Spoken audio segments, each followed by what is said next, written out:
Both Scott and Marissa were away when we got the only screening for the Transporter Refueled, so I volunteered to go and see the movie. And I liked the Jason Statham movies. I thought they did a pretty good job.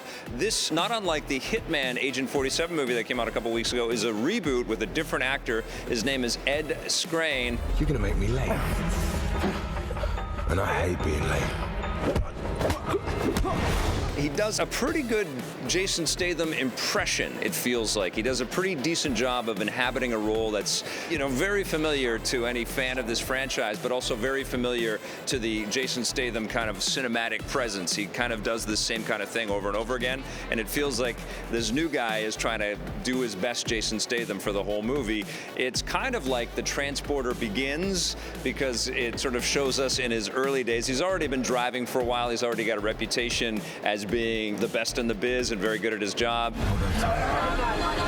He meets a damsel in distress who contracts him to kind of take on this gig, which turns out to be filled with lots of danger and lots of stuff that she didn't hint at, and some pretty colorful exploits involving some Russian gangsters. All of this stuff is a little bit over the top and crazy. At certain points in the movie, it feels like we've got one music video calling another music video in another screen with lots of female butt action on screen, gyrating into the camera. It's a little bit too much, a little bit ridiculous. But there's lots of really cool action sequences in here, lots of really good Audi car placement stuff. If you're a fan of Audis, you're gonna go crazy for this movie. Seatbelts now.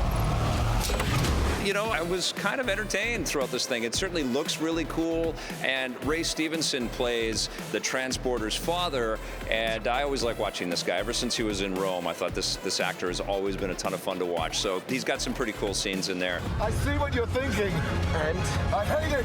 Female leads, kind of throwaway roles, but they also get some fun stuff to do in this movie, and yeah, it's a little cliche to be taking down Russian mobsters in action movies these days, but at least they go down in style. This is a pretty fun flick, way better than I thought it was going to be. It gets a 6 out of 10 for me. EP's movie coverage is brought to you by Nintendo, makers of Splatoon for the Wii U.